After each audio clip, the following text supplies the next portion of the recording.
search for fulfillment, not happiness. I think that a lot of times that we search for things that like are temporarily happy, and like those are the things that are here today, gone tomorrow. I think that oftentimes we don't look for fulfillment, and I think in theory, if we look for fulfillment, we reach happiness, we get joy, we get all these great things that we are permanent. And I think that with fulfillment, those things fall into place. If I search for my purpose, I search for my why, and I'm driven by that. Mm-hmm. Those are fulfilling, avenues that we can all go down. And I think that would be my advice to everybody, is to search for fulfillment.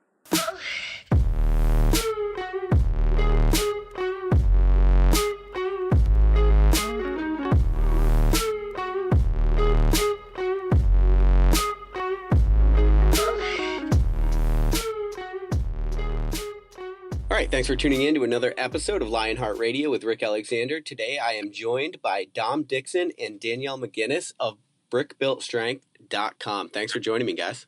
Thanks for having us. Thank you. Man. So I was thinking about how I wanted to kick this thing off, and there are a lot of people are exposed to a lot of different ideas within fitness, and I think that they get really overwhelmed. So what I wanted to start with is maybe your approach to fitness in the first place. Because as I'm looking through your website and through the programs and following you guys, I see that you put a good emphasis on a lot of the soft skills like empowerment and purpose and figuring out your why, just as much as you do into the sets and the reps and the things of that nature. So I thought maybe we could start by just talking about why the hell you guys are doing this, and then also like what is your approach to fitness in the first place? Okay, so definitely the reason why we kind of started this was because of the different venues and different not venues, but different ventures that we started with fitness. And I've been in a little bit of everything as far as sports, and then I even dove into a little bit of bodybuilding, and then stumbled upon CrossFit and then functional fitness.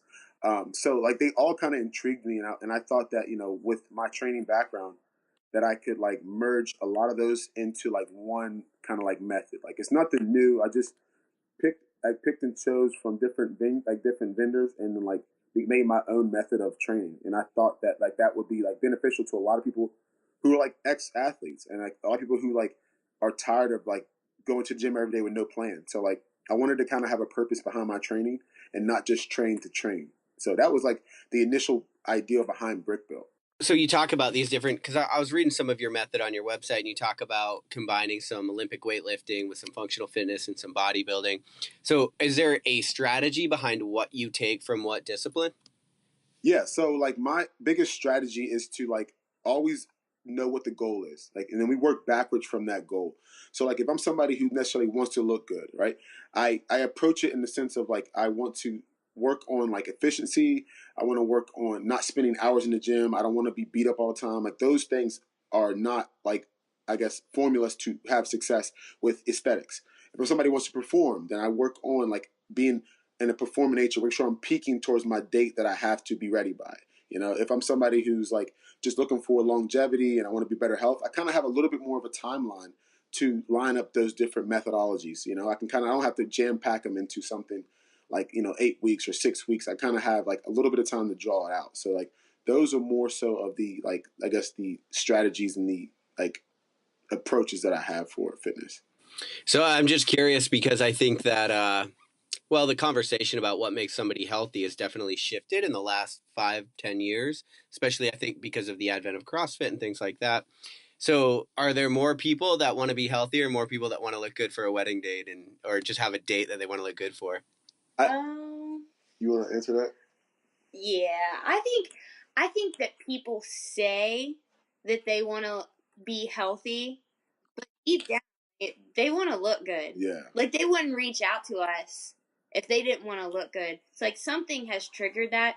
We get a number of people that have injuries from the past, and I think that with our backgrounds, we kind of emphasize we want you to be able to move if you're injured, but just move appropriately and scale. So we do get some of those people that want to move well, but I'd say the majority of people, they want to look good. So we want to hit both. We don't want to be on this compressed, I don't know. I just think that we want to broaden our reach to people and say that you can look good and you can also move well. Right.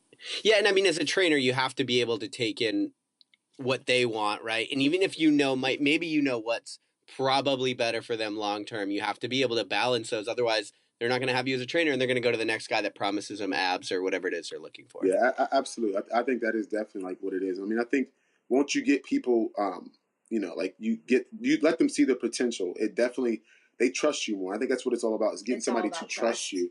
I could be anybody. I could promote anything to make you look good. I can say, take this pill, or try this formula, whatever it is. And I think that just whatever I get you into trust, and I think once we balance that trust, then I can actually explain to you what's better for you. And then in return, you get those things. You do look good. You have longevity. You don't have any injuries. Those are the things that come with the trust. And I think a lot of people push a lot of, I don't know if you cuss on here, but a lot of bullshit. Yeah, not CNN. Say whatever you want. Yeah, I think people push a lot of bullshit because they want to get numbers. They want to make more money. And I think those things, you lose a lot of trust in that. So I think that's not something we strive on, is being authentic. Yeah, with trust too. Like, I think a big part of our brand and in our business is that we actually do our own programming. Like, we don't put something out there for somebody that we don't do. Like, we live and breathe our programming. He does brick build, I do brick build. People see that and then see that we are injury free. Like, knock on wood. Totally go get hurt tomorrow after saying that. But we move well, we feel good, and hopefully, I think a lot of people think we look good, but we actually do what we say we do. And for the online training business, there's a lot of people out there, and I can just look at a page and see if someone is doing something just to get someone's attention, or if they are legitimately passionately breathing their brand. And people see through that. And I think that's the big thing. With people trust us because we really preach what we do. Yeah. It's interesting that you bring that up, because you guys have a live your brand type of thing, because you're making clothes and stuff, right? Yeah. We just ventured out into getting some different apparel. Well, I like that. So I think with this episode, what I'd like to do is wade through some of that bullshit that you're talking about that is overwhelming people, and they don't know necessarily in what direction to travel, whether they go to brick build or whether they don't. And so I think probably the first thing we can talk about as far as bullshit are people that are, like you just mentioned, out there that they're preaching something and they're not necessarily living by it. That's probably like the biggest thing. Yeah, it's definitely a pet peeve of mine. I think a lot of people do that because they think that it's it comes back to like selling. Like, people are trying to, if I have to sell you on something, I personally probably don't believe it. Like, if I shouldn't have to sell you on what I am or what I do. It should be known. Like, you look at me, you should see exactly what you get. Now, I get it. Some things, aren't always on the surface. I get that. But I think a lot of people try to like sell you like, all right, 21 days and you're going to get this, or, commit for 3 months and you're going to, and I think those things, are but they're just like people just trying to get bullshit to get more followers or to get more attention. Yeah, they're marketing points. Yeah, which I get. You do have to market, you have to promote. I get that, but like, people are doing it more so like quick and fast. And I'm a big person. If it doesn't take long, if it takes long, then it lasts longer. If it's quick, it goes away the same way it came in. So I think that's something that we definitely preach, is like, it's not going to be like a one stop. Like, quick fix, 21 days, you're in there. You know what I mean? Right. I think that's definitely a part of the bullshit, is like, people don't live it because they think that it should be, overnight sensation kind of shit. So yeah, I really like that. Like, this idea that the longer it takes to acquire it, the longer it will last, right? And it's like, if you can crash diet and that shit will last like a day. Yeah, exactly. Yeah, that's interesting. And you actually joined the brand, Danielle, because you were following the programming, right? Is there something like that? Yeah, so Dom was training me. I was just really interested in learning how to like Olympic lift a little bit more, and started doing that. He's an amazing in-person trainer. So I was like, you know what? Like, he was coaching CrossFit at the time too, so he was training in CrossFit. I was like, you know what? I'm gonna give CrossFit a go. Like, I used to be an athlete. Like, I'll see how it goes. I'm in physical therapy school. I thought everyone that did CrossFit was stupid and everyone got hurt. And so it completely shifted my mind. Like, having the foundations of his training and then going into CrossFit. And then he introduced me to the brick built, like, kind of accessory stuff. And it only made me better in CrossFit. And I feel like if I didn't have it, I would have one of those attitudes like balls to the wall, like I'm going to go just kill myself in CrossFit and not have any foundation, and I'll get hurt and burn out. And I feel like that's what a lot of people do. So it gives me a lot of balance and a lot more knowledge on how to approach my workouts in, I guess, CrossFit. So now my primary focus is my brick belt programming. I think it is pretty self-sustaining that, like, if I just quit CrossFit altogether, like, I would be fine. I like CrossFit because it's fun and, like, you go hang out with people. Like, I do it more for the social aspect than anything else. Like, I love, I mean, I've been doing it since, what, a year ago? Like, and I've never had the same workout twice, ever. And I mean, he does all my programming for me still, and I help program for our clients and stuff. Like, I do a lot of like the aerobic capacity work, some of the core work. What else do I do? You do your fair share. Yeah, I definitely do my fair share. But like, he's the main brains behind most of our programming, and the fact that I kind of went through the process, I think people trust us a little bit more because that's how he approached me. He's like, do you want to be my girl guinea pig? He's like, I've been doing this for guys and my friends, but like, never had a girl go through it. You want to try it? And I was like, sure. Yeah, right. No, that's cool. I think as a quick point, like what you brought up, one of the beautiful things about CrossFit is that there's a very low barrier to entry. So a lot of people can start a CrossFit gym. Now, I think because of that, you've gotten some pretty shitty apples in there. Like there's going to be, it just is what it is. Like there's some people, you go to a CrossFit gym, you get a shitty trainer and you're like, well, CrossFit sucks and I got hurt. And then that becomes the narrative, right? But then your situation, so it's completely dependent on your trainer. I agree 100% with that. Yeah. Yeah. One of the things that you talked about earlier, Danielle, a little bit was, you got in there and you started being able to move appropriately. Now, you guys are predominantly an online training company, as I understand it. And so probably one of the biggest challenges I've seen with my own clients is like, how are you assessing movement? How are you making sure that people are holding standards when it's all online? So we have a YouTube channel that we put basically all of our movements onto because a lot of our stuff is kind of different. Like it's not your typical like straight kettlebell swing. Like I mean, we'll obviously progress people to what is necessary, but there's some movements in there that are kind of complex and we want to make sure that people see it and then they know how to do it. We are I would say that, I mean, I think I hold ourselves to a high standard. We respond to people if they have questions like extremely fast. So if they have a question on an exercise, I always say like email us, DM us, whatever. Like some of our clients have our phone numbers, like text us. Like we're here for you. You're paying a lot of money for us, so we want to be there for you. And because we stress form so much, we want to make sure. I had we have had clients on Fitbot, so they like send us videos through Fitbot. They'll upload their videos, and like I said this in our last podcast, but like I had a girl, it was like 7 a.m. my time, 7 p.m. her time in Australia, and she was like struggling with her deadlift. And she was at the gym FaceTiming me, and we walked through how to do her deadlift. So Oh, it's just, damn. yeah, it's little things like that. And I mean, it was just engaging her lat. She was putting her butt up too much. Like little tweaks that like she sent a video in the next week and it was great. So it's hard and it's new. It's all new to us because we both were in-person trainers, but it's just making sure that we, I guess, emphasize. And a lot of the exercises you see on our page, we prescribe those to our clients too. So we want our pages to be an outlet for people to go and a resource. So as many options that people have access to us, Yeah. that's the best. Yeah.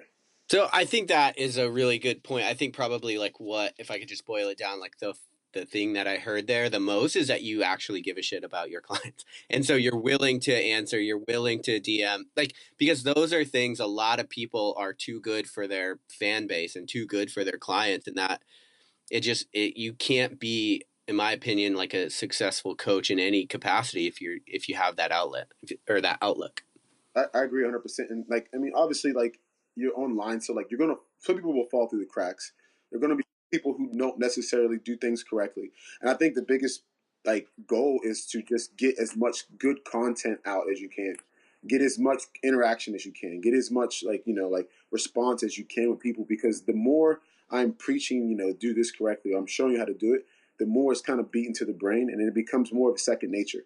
If I show you once and then you try to do it over and over again, 9 times out of 10, you're probably not going to get the shit. So like, it's good to put as much good content out as possible, because there is a lot of shitty content. There's a lot of things out there that are labeled, like good form, and they're shit. But like, the more we put out good content, it's like the better we can, kind of narrow down some of those bad apples.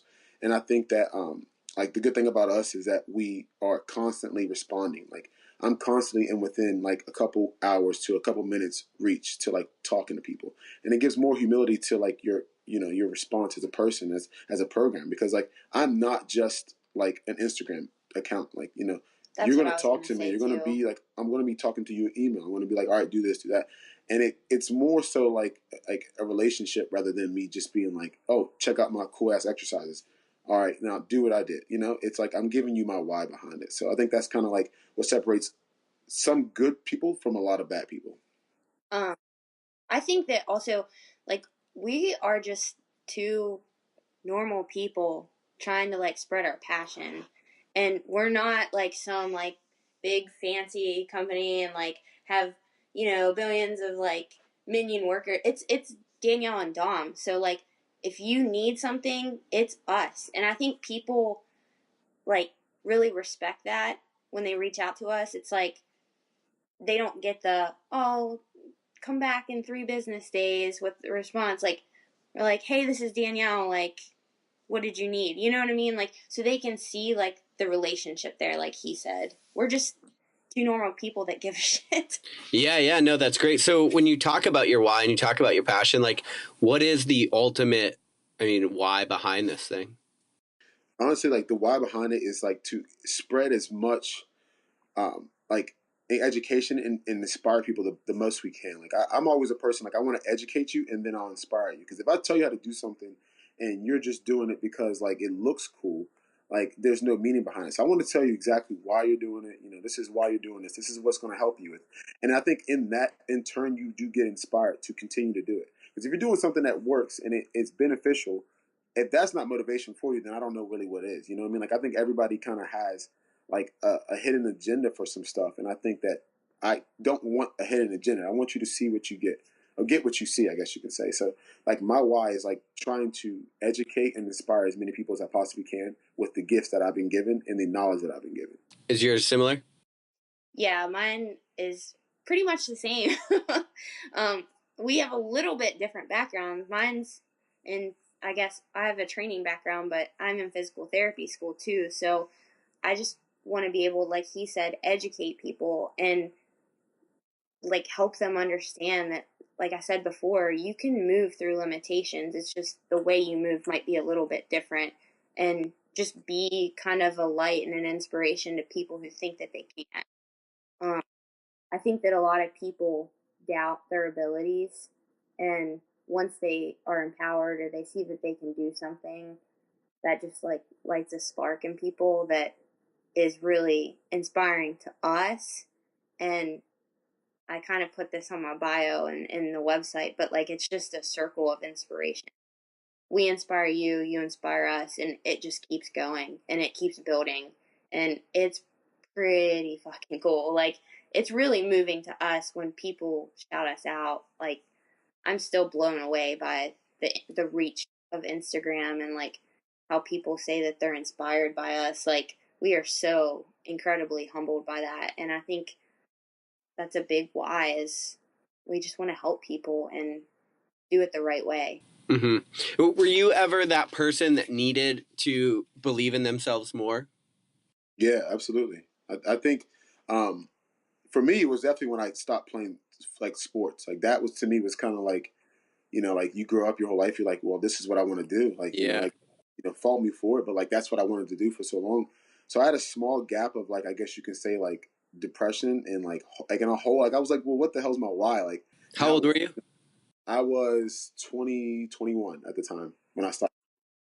So like to me, it was kind of like what now? You know what I mean? Like I definitely I was in school. I got good grades, but like it was always like, well, what's next? Like, football is kind of like what I'm banking on. That's plan A, and what's plan B is football. Like, you know what I mean? So like that fall off was kind of like, well, now what? And then like I was blessed enough to have that passion be poured into serving people with fitness and just inspiration and just like the whole health field. Like that was like that became my passion. That became my football. And I think that was a blessing for me because a lot of people don't get that. A lot of people kind of like are still stuck in that place. And I think it's kind of like why I wanted Brick Belt to be more than just sets and reps. I wanted it to be like a movement. I wanted it to be a brand. And I think that's the direction that we're going in is more than just the body. It's like mind and like, even like a little bit of emotional. Like I want it to be more than just us doing like exercises on. Yeah, for sure. Yeah, that moment when your identity is just in question fucking sucks. Yeah, it does. Yeah. Yeah, I was injured, and I think that was my moment. Like, I tore my ACL, and like I always thought that I could just go around and do whatever I wanted, and I was always you're gonna laugh. I always considered myself extremely athletic. He'll laugh because he thinks I'm an athletic. Yeah. But I've always been athletic. I've been playing sports since I was 3 years old, and then basically for no reason, like I was playing stupid pickup soccer, and I just completely tear my knee apart, and like I'm like, why me? Mm-hmm. In that moment, like I remember laying on my couch after surgery, and I was like, well, I can either lay here and piss and moan about it, or I can come back and be stronger than I ever was. And I swear to God, if that didn't happen to me, like I would not be where I am today. I wouldn't be in PT school. I would have never met him. Like, it changed my life. It changed my mindset. I was never more motivated than after that injury. And I was in the gym, like, anything I could do. Swimming, like, without my legs, like, just doing anything I could do, doing only upper body stuff. And that just makes me realize that anybody can do it. Like, anybody can do it. And I want to be that inspiration for people. I want to be that light for people. And like Dom's pointed out things in me, like potential in me that I never thought was possible. Even when I thought I was strong again, like he's made me 10 times stronger than I ever was before. So, yeah. Yeah, that it's interesting because, the worst moments in our life can definitely be a catalyst for the best time in our life. But, people always say that, but what they don't ever say is like that's contingent on you finding your way out of that terrible time. And so for you, like there's certain kind of people that meet adversity and they like punch back, right? And that was you. You're like, I'm coming back stronger, and you made that decision. Shitload of people don't make that decision and they don't come back stronger. They end up going a completely different, way worse direction. And so it's good that like, I guess I'm just pointing it out because, obviously I'm sensing it. So you put it into your clients, but just pointing it out as a matter of fact, like you go through hard times, you will get better, but you have to be willing to put in that work to do so.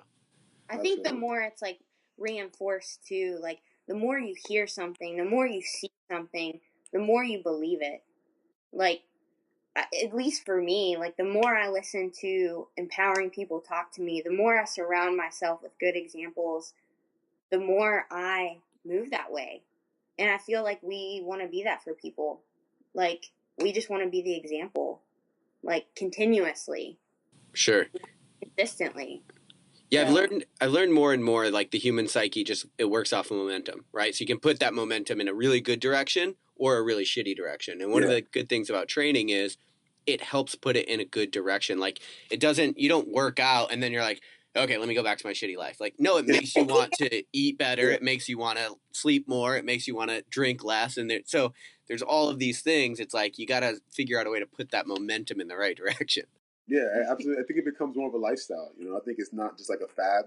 I think a lot of people look at it like, oh, well, like I'll do this for a little bit and then I'm going to go back to like my shitty ways. Right. Like fuck that. That shit should be it should be a lifestyle. It becomes who you are. It becomes your identity. I heard a quote one time was like, "You're not who you think you are. You're not who I think you are. You are who I think that you think that I am." So it's like one of those things like, yeah, mind blowing. Right. So like, I gotta write that down. And the easy way to put it is like you become your identity. So like if you're somebody, I'm like, all right, well, I know he wakes up every morning. He's like, you work hard. I know you're going to work out in the morning. I know you're going to eat right. Mm-hmm. Like that, because you think that you do those things. It's because I think that you do those things. So now you become a reflection of what other people say and what other people think that you are. So like now it's a standard. So now I'm upholding that standard because that's who I become. And I think a lot of people look at it like, well, I'm lazy or I'm lackadaisical. So like, I'm just going to own it. Like, fuck it. So like, that's who I'm going to be. And like, people don't get out of that rut because of that reflection. Like, people keep saying I'm lazy, I'm tired, I'm, a piece of shit. I will keep that way. Like most people don't bounce back because of the reflection that it's drawn upon them. You know what I mean? So I think that that's mainly what the issue is with a lot of people that don't get out of that rut. Like you were saying, have that reflection of like negativity on them. Yeah, and I think to your point, although the quote definitely took off over my head, we can lie to ourselves, right? Like that's another part of this whole thing. Like we can lie to ourselves and tell ourselves, and we'll believe it, that we're like in better shape, that we're taking better care of ourselves than we actually are. And so to sort of take the conversation full circle, but it's like that's one of the really important things about having a trainer, having somebody that keeps you on track and keeps you accountable for being the person in the world that you say that you want to be. Yeah. That's why I have him. Like, yeah, you need that. We believe that coaches should have coaches, 100%. Like, a lot of our clients are trainers. Yeah. They reach out to us because, I've said out there, like, I have a nutrition coach. Like, shit, I can do my own nutrition. Like, I know what to do. But to have to check in with somebody and tell them what I'm doing, to have him watching over my back when I'm doing, like, certain exercises and him watching my Instagram making fun of me, like, that holds me accountable. Yeah. So I think that trainers see that and they're like, I want someone to hold me accountable. Like, I wish I had that. Yeah. Some people look at it like it's a crutch. Like, no, like, fuck that. I don't need any help. Which I get. Like, everybody's different. But, like, that's probably the biggest mistake people make every day is, like, I'm self-made or I can do this. Like, nobody's self-made. Nobody's doing it on their own. If you are, then you're going to fall on your own, just like everybody else. Like, you need somebody to lean on when you are weak or when you need, some type of check or service. You need that from somebody else. You can't do it by yourself. Yeah. Yeah. And I think I talked to Dr. Sean Pestuch today from Active Life RX. I don't know if you follow them. Yeah. No, I'm friends with Sean. Yeah. So I talked to him today for just a school project I was doing for PT school, and we kind of talked about, like, having a mentor, too. Like, having someone that can guide you. And I think that a lot of people think that, you have to go out and pay $1,000 for mentorship. Dude, it's 2018. Like, there's shit all around you. There's people you can surround yourself with. Like, there's podcasts. There's books. If you can't buy a book, go to the fucking library. Like, there is stuff all around you to make you a better person. Just utilize it. Like, there's so much stuff on Instagram. I know you have to weed through, like, kind of the crap. But, like, there's content out there to make you a better person. It's just whether you decide to do it or not. And we try to make that easy for people. Yeah, no, I completely agree. I mean, and I've probably said it on the show before, but like there's this idea that we romanticize the idea of being self-made in Western culture, and it's total bullshit because nobody's self-made. Like you're not, you relied on clients, you relied on customers, like you relied on coaches, like it's just total bullshit. And it's like if you look at somebody that, I don't know, if they're an alcoholic, like they're not shitty because they used AA. Like they're what? Like no, they're getting sober. Like you should want that for them. Exactly. Yeah. So how involved are you guys with your clients? Like how? I mean, we talked a little bit about like the constant contact, but like how many times a week do you got people working out? Like what is the periodicity like? So like we kind of like restructured our like our approach to our clients, like probably like a couple months ago when we like launched our website, and we gave like levels. So like we give people options because we get it, like life happens. Some people can't do check-ins every day. They got kids or they have like jobs. So we gave people options to like, you know, you can get this plan with a check-in. You can get every plan that is available has availability to have a check-in. A lot of people don't because of like life, you know, they don't have an opportunity to do that. And I think we're always like, you know, trying to like improve by like making it easier for clients to have check-ins, you know, and I think that's always going to be a battle because of like, you know, we have lives, they have lives, so like it's hard to like have check-ins. But people that we have check-ins with, we see that they log into their workout every single time they do one. So like we're always, you know, like commenting back on their on Fitbot, saying like, you know, great job. Or they upload videos. So like we definitely try our best to keep it like trainer to client friendly as far as like availability. Whenever we're always available to talk to them, but we get it. Like people do have like, you know, stuff that happens in their lives. So I guess you can say like we're doing a better job. We're not obviously doing the best of job as far as like communicate with them every week. But a lot of people, like, you know, like I said, like they don't do check-ins because of life. The people that are paying for one-on-one check-ins, we do have like, we text them. We offer the option of like a text, an email, or like a video chat. And for example, one girl was like, texts are good. Like I think that she just didn't want to like have to do the phone call thing. And so I'll text her on Saturdays and just be like, hey, like, how you feeling? How's your energy? How's your sleep? How was this week? What did you like about this week? What did you not like about this week? Why? So that's kind of like, it's more conversational. The Fitbot, like he said, definitely we can kind of stalk them. It's kind of weird, but we get emails every time that they do their workout. So that's really good. But a lot of people that, you know, are trainers and are pretty consistent with their workout, they'll get a program without check-ins, and then they'll email us 4 weeks later and say like, hey, I have like a couple weeks left on my program, like ready for another one. And we're like, cool. Because I mean, they see that we just haven't gone off the face of the earth. Like, we're still putting out content. Like if they have questions and they DM us or whatever, like we always answer them, even if they don't pay for check-ins. If they have a quick question, like we would definitely answer it. But we have different options, weekly or bi-weekly. So Let me ask you this from a business standpoint, because I have a few online businesses. Do you find that people buy the lowest tier, and maybe you haven't been doing it long enough, I'm not sure, but do you find that people buy the lowest tier and then really want to push that, like taking advantage of the check-in part? Yeah, Be honest. I think people definitely like they want to like get the best for the lowest. You know what I mean? Which is human nature. Yeah, I get that. Some people like are penny pinchers. Like I'm a money manager person myself. But I do think that like it is people they try to get the lowest for the most. Like but like it's a balance of like, one, just being a good person and being nice, and then offering good customer service, but then drawing the line like, hey, other people are paying, you know, a big chunk of money over you to get this. It's all about saying our time is valuable too. You know, sure. We're both really busy people, so you know, it's not fair to the people that are paying more, and it's not fair to us that, you know, you got to have a balance there, and you kind of have to draw a line, I think. Is that something that you've like run into with your businesses like online? Like people try to like penny pinch and like get the most for the less? Yeah, absolutely. And I'm so nice that I'm like, and I just mean it like, you know, if you contact me, like I'm not ever going to be a dick to you, especially if you contact me through the show or through coaching or whatever. So I'm always like, I'm going to give you my best. And then sometimes I'm giving you my best for the least. And I'm like, listen, and there comes a point. And so when you're a human and you're dealing with other humans, you want to do the best you can. Yeah. But that doesn't mean that you have to denigrate yourself. You know, you have to like know your worth, and you can still strive to get the best out of people. It doesn't make you a dick just because you know your own worth. And so I think sometimes we struggle with that, which is kind of why I was asking. Yeah, absolutely.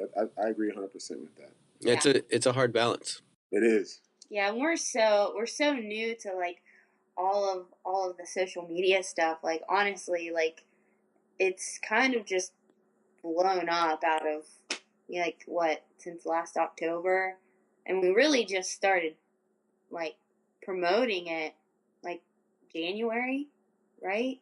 Like really, really promoting it to the public in January.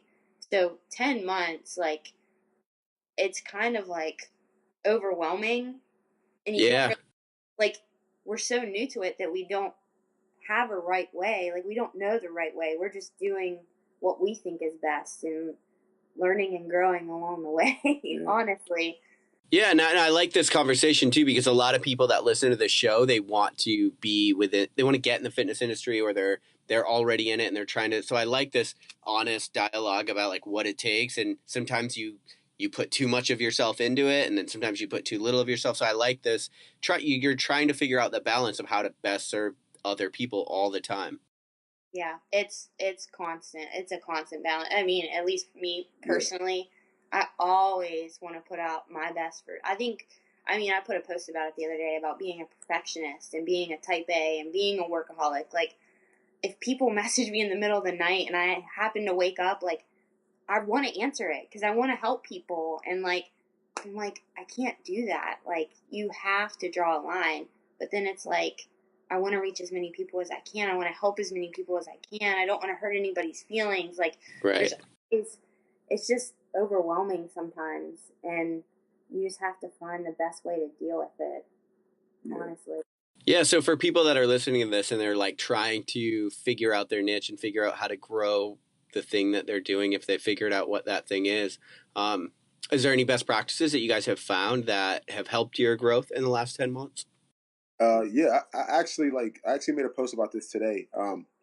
I think that oftentimes we don't like make like a mini version of what we want. Like, somebody's like trying to grow like a large business. Like, start off by like handling like a few little things first, like a few little clients, or like take on like a small responsibility and then like grow it. I think that we oftentimes look at it like, I want the whole picture like now. Like, why isn't this growing? Like, why am I not doing this? Why have I not reached this goal yet? Like dedicate yourself to doing something like small for like 30 something days, and then grow it from there and just keep building. And before you know it, you're at that goal, if not bigger than what you've already expected. And I think that if people would like take a step back and like really think about what's the main thing they want to do, like what's the main like achievement that you're trying to do in the next 2 months, like attack that and only focus on that.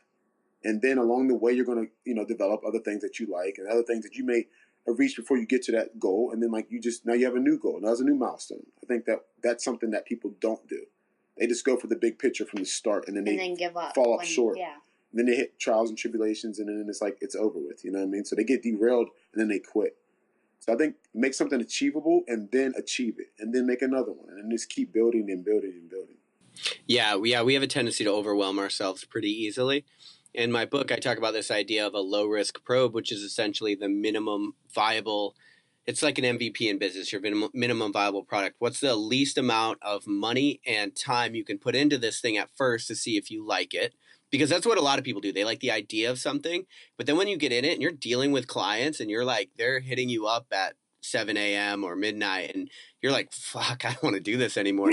But you wanted to be a coach. And so like, or you wanted to be in the fitness industry. And so sometimes we have to, I like that advice of like, start small and just own what you can own, be really good at it, and then try to grow it, because you might not even like it. Exactly. Control the controllables. You know what I mean? Like, whatever you can do, like in that small hits, like fucking rock that shit. And then when you get done with that, then build and get a little bit bigger, and then, rock that, and then just keep growing and growing. Yeah. 2 things of advice. Oh, shit. Here we go. You got time? No, I'll be quick. I promise. 1, be consistent. Be consistent on your message, on anything that you're putting out there. I think consistency is everything. If you're trying to grow like a social media thing, I really still don't know what I'm doing. People really like it, but I'm consistent. Mm-hmm. I put out there for people every single day, because at first I was I worried. This is my second point.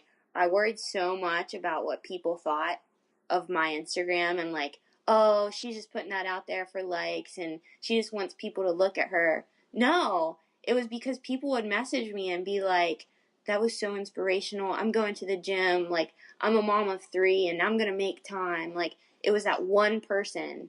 I didn't care what anybody else thought. Like, if I could inspire one person, and I just consistently put that message out there, and then I can inspire 2 people and 3 people, and like, it just grows.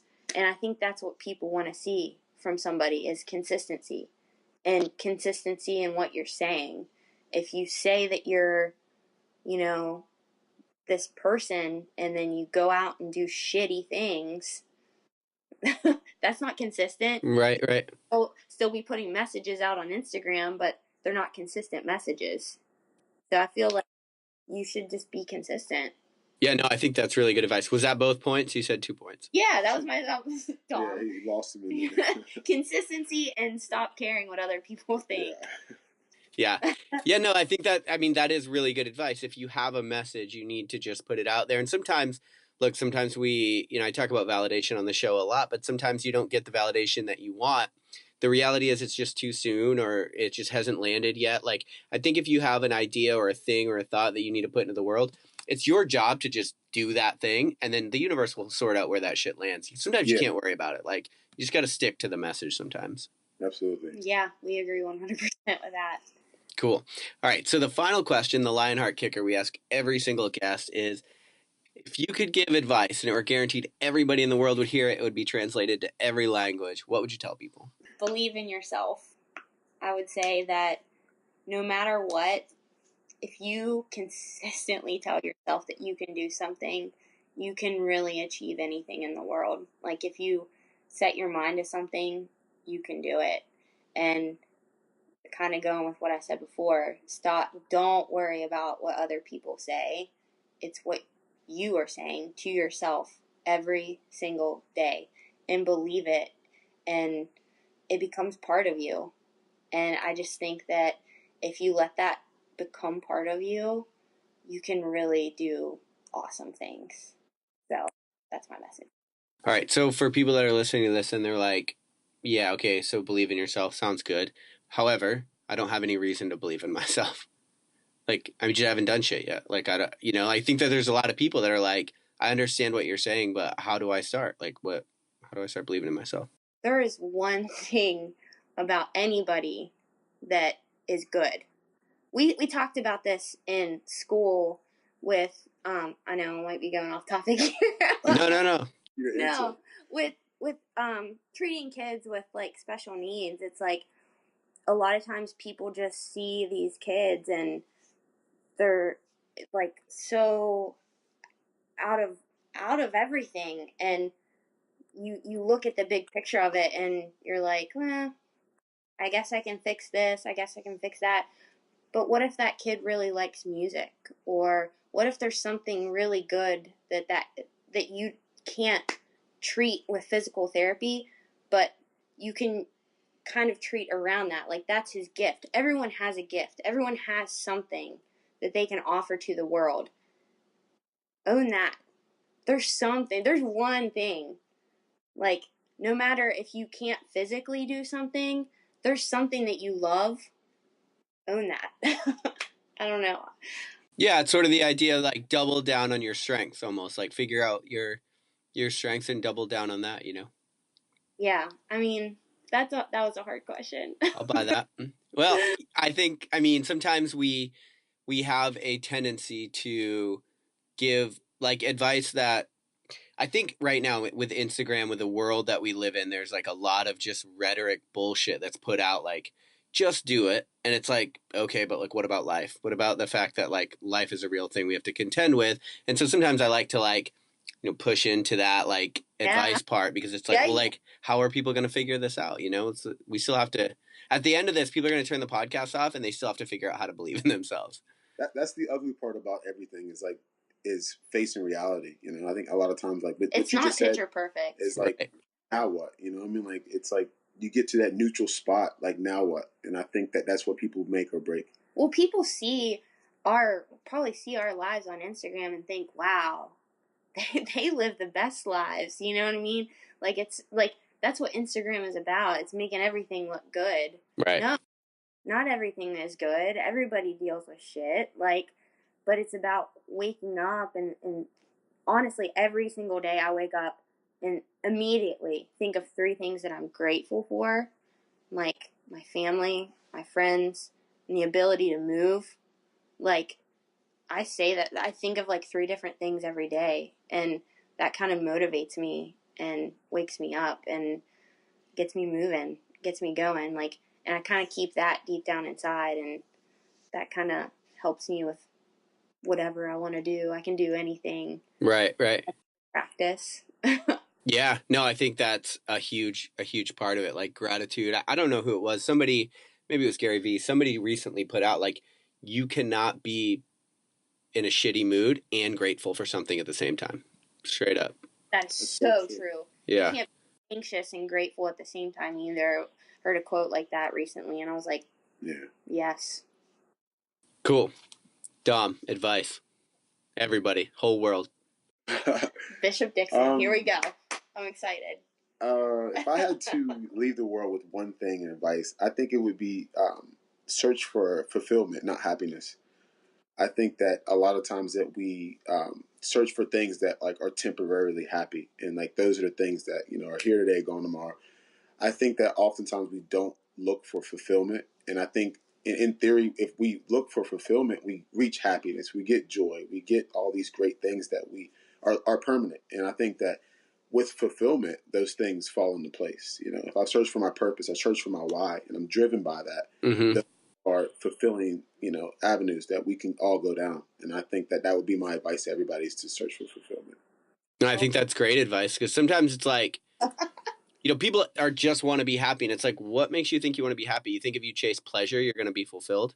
Yeah, exactly. I think that 100% is accurate with what you're saying. Yeah, like when it comes to like actually being content in life, it's not about it might not be about being happy in this very moment. Like when you're working out, when you're like working towards something that you want, every second of that is not going to be happy, but it could still be fulfilling. It's not supposed to be. Yeah, exactly. It's called work.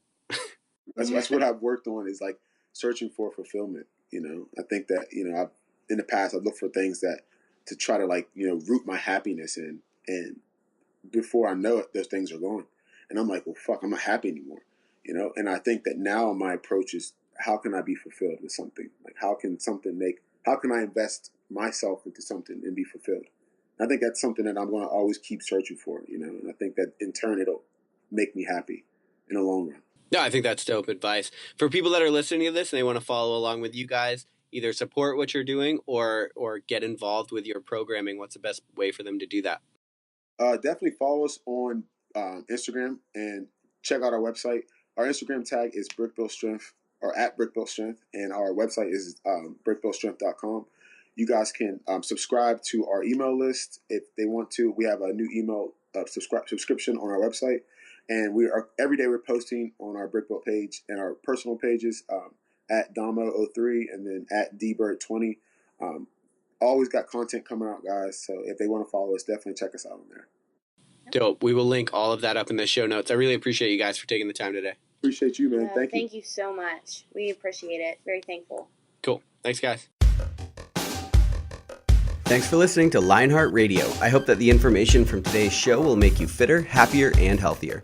For the show notes of this episode and every episode, head to www.lionheartrad.io. Yep, just like Lionheart Radio. And please, if you have the time, head over to iTunes and give us a 5-star rating. It really helps us to know that we're on the right track in delivering you reliable information and value. As always, feedback is welcomed. If you have any comments on the show or like to suggest a guest, send me an email at rick@luavive.com. That's LUAVIVE.com. Thanks for your support, and we will see you next time. Bitch, I feel good. Don't I look stupendous? My shine is so endless, and shit you can do to end this. Even when I'm dead, niggas still gon' bump that chip shit. Coke, white, Escalade on cinches for you dipshit. So you won't forget this. Me and West nigga be the coldest. Cleveland